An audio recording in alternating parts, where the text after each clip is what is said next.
ఓం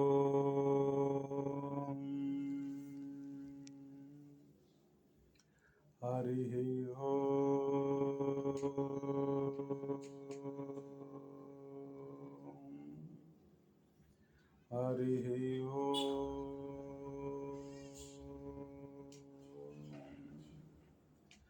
శాంతి శాంతి శాంతి.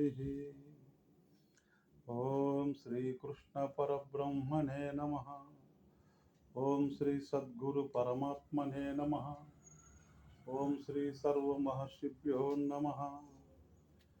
ఓం ఆది అల్లూరి ఎరుకల స్వామియే నమః.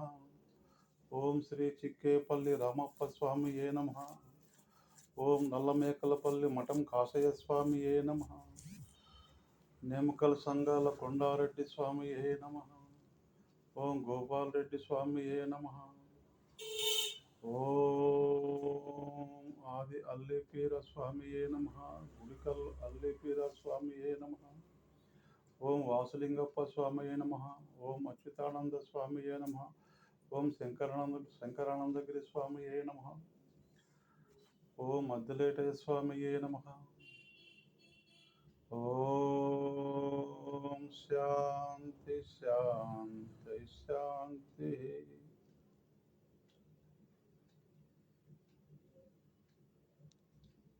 జ్ఞాన విజ్ఞాన తృప్తాత్మా కూటస్థో విజితేంద్రియః యుక్త ఉత్తుచ్యతే యోగి సమలోష్టాస్మకాంచనః.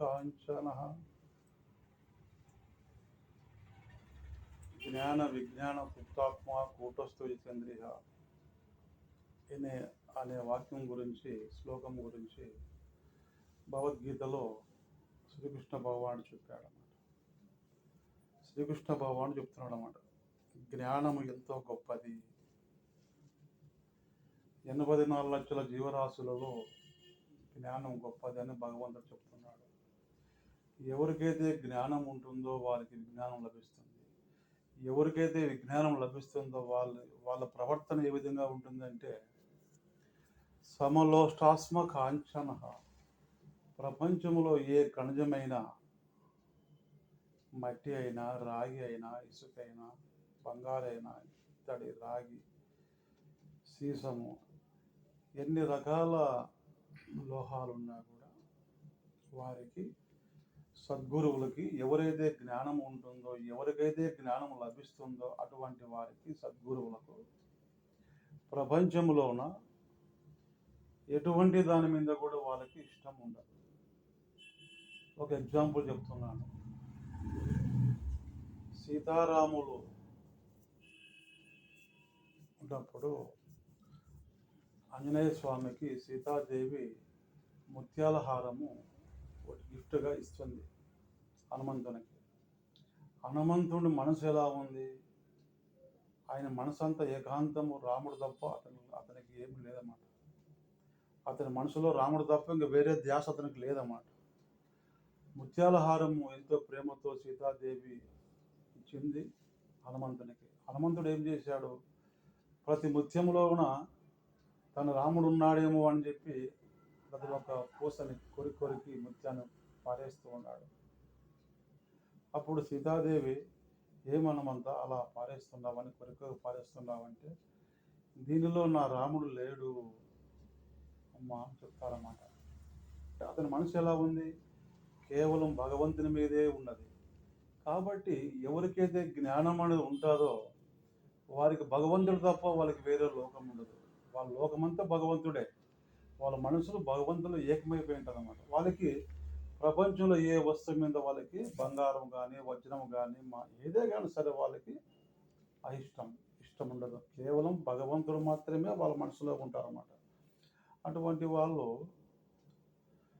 అవికారాయ శుద్ధాయ నిత్యాయ పరమాత్మనే సదైక రూపాయ విష్ణవే సర్వజిష్ణవే యస్య స్మరణ మాత్రేణ జన్మ సంసార బంధనాత్ విముచ్యతే నమస్తస్మై విష్ణవే ప్రభ విష్ణవే అని శ్రీ విష్ణు సహస్రనామంలో ఈ శ్లోకం ఉన్నది. అవికారాయ శుద్ధాయ నిత్యాయ పరమాత్మనే. భగవంతునికి ఆకారమే లేదు. అతని మనసు ఎంతో శుద్ధమైనది. అటువంటి శుద్ధమైన భగవంతుడు సదైక రూపాయ విష్ణవే సర్వజిష్ణవే. సదైక రూపాయ అంటే అందరిలో సర్వభూతస్థమాత్మానం సర్వభూతాన్ని చాత్మని ఈచతే యోగయుక్తాత్మ సర్వత్ర సమదర్శన అని చెప్పుకున్నాం కదా. సర్వభూతాలలో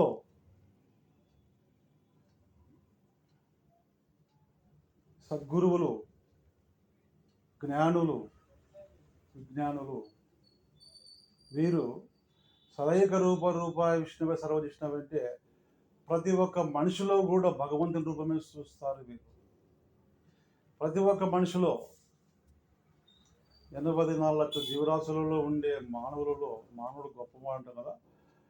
ఈ జ్ఞానులు, సద్గురువులు సదైక రూప అంటే ఎటువంటి వారిని చూసినా కూడా వారికి మటుకు భగవంతుడే కనబడతాడు వారిలో.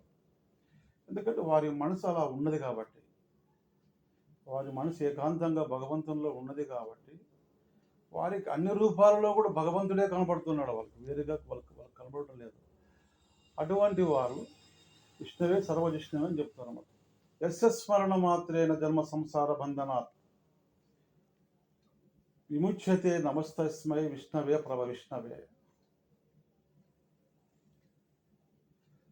అటువంటి వారి దగ్గర మనము భక్తాదులు కానీ శిష్యులు కానీ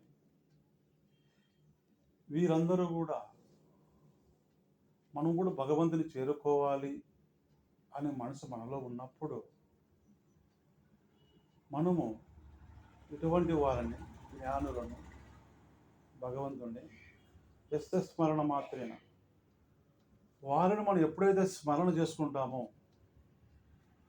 ఇదే విధంగా ఇప్పుడు హనుమంతుడు అలాగే ఉన్నాడు, బ్రహ్మంగారి మఠంలో సిద్ధప్ప స్వామి కూడా అలాగే ఉన్నాడు.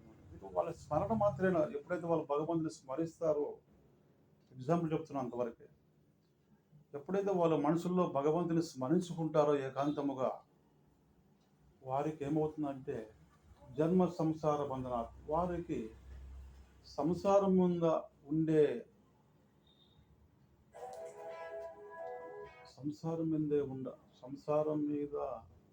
ఆపేక్ష తగ్గిపోయి భగవంతుని మీద అతని మనసు పోతుందన్నమాట. అంటే ఇక్కడ సంసారం మీద మనసు పోతుంది అంటే, ఆపేక్ష పోతుందంటే పూర్తిగా పోదు వాళ్ళకి. ఎందుకంటే వాళ్ళు గృహస్థులుగా ఉంటాడు కాబట్టి, గృహస్థుడు ఏ విధంగా ఉంటాడంటే ఇక్కడ సంసారాన్ని చూసుకుంటాడు, అక్కడ భగవంతుని స్మరిస్తూ ఉంటాడు. ఇద్దరు రెండు కన్నులుగా, ఒక కన్ను సంసారముగా, ఒక కన్ను భగవంతుడుగా ఉంటారు. రెండింటిని కూడా వారు సరి సమానంగా చూసుకుంటూ ఉంటారన్నమాట. అందువలన వారికి సంసారము కష్టం అనిపించదు వాళ్ళకి. అటువంటి వారు ఏ కర్మ చేసినా కూడా, సత్కర్మ చేసినా, ఒకవేళ పొరపాటు ఏమన్నా వేరే కర్మ చేసినా, చెడు కర్మ చేసినా, వారు చేసే చెడు కర్మ కూడా వారు చేయాలని చేయరు. వారు చేసే చెడు కర్మ కూడా భగవంతుని మీద మనసు పెట్టే వాళ్ళు చేసి ఉంటారు. కాబట్టి అది చెడు కర్మ చేసినా కూడా వారికి అది అంటదు. ఎందుకంటే వారు చేసేది భగవంతుని మీద ఆధారపడి చేస్తున్నారు వాళ్ళు. కాబట్టి అటువంటి వారు ఎప్పుడైతే వారి దగ్గర మనస, వాచ, కర్మణ భగవంతుని మీద మనసు పెట్టి, ఎవరికి అన్యాయం లేకుండా, ఎవరికి ద్రోహం చేయకుండా, వారు భగవంతుని చేసే కార్యక్రమంలో ఎప్పుడో ఒకప్పుడు చెడు కర్మ చేసినా అది చెడు కర్మగా భగవంతుడు అనుకోడు, వారిని శమించి వదిలేస్తాడు. అటువంటి వారికి జన్మ సంసార బంధనాత్, వాళ్ళు సంసారం చేస్తున్నా కూడా వారికి జన్మ సంసారం కర్మ వాళ్ళకి అంటదన్నమాట. ఇది బాగా గమనించాలా. భగవంతుని మీద మనసు పెట్టే వారికి, భగవంతుని మీద మనసు పెట్టి కర్మ చేసే వారికి, చెడు కర్మ చేసిన వారికి ఆ కర్మ అంటదు.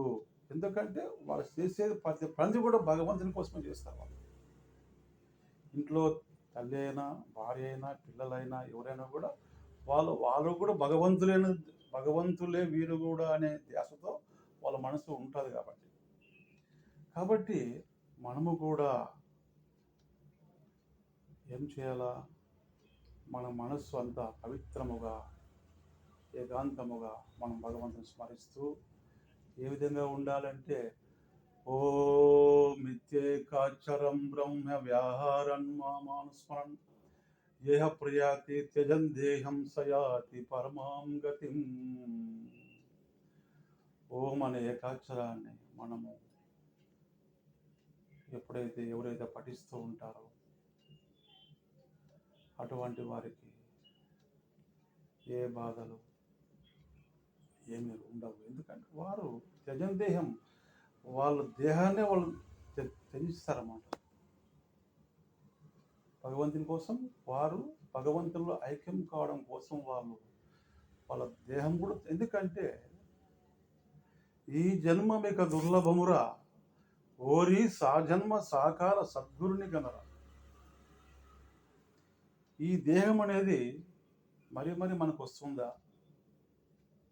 అనే దానికి సాక్ష్యాలు ఉన్నాయా అంటే, సాక్ష్యాలు ఏమున్నాయంటే మనం ఏమంటాం, దానికి గ్రంథ రూపేణ మనం చెప్తున్నాం కానీ మనం చూడలేదు. కానీ గ్రంథ రూపేణ మటుకు పునరపి జననం పునరపి మరణం, కాలచక్రం అనేది తిరుగుతూనే ఉంటుందని చెప్తారు భగవంతుడు. మనం శ్రీకృష్ణ భగవానుడు చెప్తున్నారు. కాలచక్రం నుంచి మనం తప్పించుకోవాలి అంటే ఏం చేయాలా, మనము ఓంకారం హరి ఓం అని అంటారు కదా, హరి ఓం అనే ఏకాక్షరాన్ని ఎవరైతే మనసు పెట్టి స్మరించుకుంటూ ఏకాంతముగా ఉంటారో వారు భగవంతుని చేరుకుంటారు. యస్య స్మరణ మాత్రేణ జన్మ సంసార బంధనాత్ విముచ్యతే. వారికి ఈ జన్మము నుండి విముక్తి లభిస్తుంది. ఎవరికి లభిస్తుంది విముక్తి అంటే? వాళ్ళకి మోక్షం కూడా లభిస్తుంది. ఏ విధంగా లభిస్తుందంటే, వారి మనస్సు ఎప్పుడైతే భగవంతునిలో ఏకాంతమయ్యిందో అటువంటి వారికి విముచ్యతే. నమస్తస్మై విష్ణవే ప్రభ విష్ణవే అని చెప్తున్నాడు భగవంతుడు, విష్ణు పరమాత్ముడు, నారాయణుడు. కాబట్టి మనము ఎంతో ఓపికతో, సహనముతో, మనకొచ్చే కోపాన్ని, తన కోపమే తన శత్రువు, తన శాంతమే తనకు రక్ష. కాబట్టి మనలో ఉండే కోపాన్ని పక్కన పెట్టండి, దాని దగ్గర రాణించుకోవద్దండి. కోపం ఎప్పుడు దూరమైందో, అహంకారం ఎప్పుడు దూరమైందో అటువంటి వారు భగవంతుని సులభముగా చేరుకుంటారు. ఈ విషయాలు మీకు